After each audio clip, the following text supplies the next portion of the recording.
नमस्कार, मी पूजाज कंटेंट्स या यूट्यूब चॅनलवर तुमचे अगदी मनापासून स्वागत आहे। आजच्या व्हिडिओमध्ये आपण महादेवांची पूजा करण्याचे नियम काय आहे, शिवलिंगाची पूजा करण्याचे नियम काय असतात हे बघूया। तर महादेव यांना आपण देवाचा देव महादेव असे संबोधले जाते। महादेव म्हणजेच एकदम भोळा शंकर, भोळा भाबडा देव असं देखील म्हणतो आपण। आणि याच महादेवांनी समुद्र मंथनाच्या वेळी काय केलं होतं, हे जे विष होतं ना ते प्राशन करून जगाचं कल्याण करण्याचा प्रयत्न केला आणि म्हणून त्यांना नीलकंठ या नावाने देखील संबोधले जाते।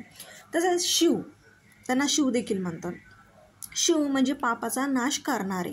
चला तर मग आपण जाणून घेऊया महादेवाची पूजा करताना काय नियम आहे। प्रथमतः पहिला नियम, शिवपूजन म्हणजे महादेवाची पूजा करताना दुधाचा जल अभिषेक केला पाहिजे। शिवपूजन करताना म्हणजेच आपण ज्यावेळेस हे शिवपूजन करतो त्यावेळेस महादेवांना जलाभिषेक केला पाहिजे। तुम्ही जर चुकून सुद्धा जर तांब्याच्या भांड्यामध्ये दूध ओतल्याने दूध अर्पण करण्यासाठी ते योग्य ठरत नाही। दुसरं, शिवलिंगावर दूध किंवा दही, मध व इतर कोणतेही पदार्थ अर्पण केल्यानंतर लगेच काय करायचं तर जल अर्पण करायचं, तरच जलाभिषेक हा पूर्ण होतो असं मानले जातं। तिसरा नियम म्हणजे शिवलिंग जे आहे त्यावर कुंकवाचा टिळा कधीच लावू नये।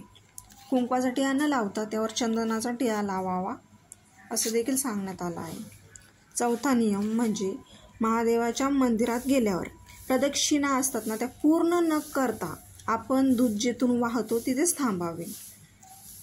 आणि पाचवा नियम म्हणजे महादेवाची पूजा करताना केवड्याचा वापर अजिबात करू नये। सहावा नियम म्हणजे शंखामध्ये जे पाणी शिवलिंगावर वाहूच नये कधी। आणि सातवा नियम म्हणजे शिवतीर्थ कधीही पिऊ नका। आठवा नियम, शिवलिंगावर तुळस कधीच वाहू नका असं देखील सांगण्यात आलेलं आहे।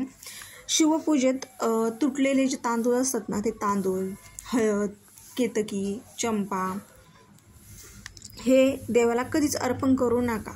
जर तुम्ही जर असं करत असाल तर वेळ सावध व्हा, कारण भोलेनाथांना यामुळे राग येतो, ते क्रोधित होतात असं देखील मानण्यात आलेले आहे।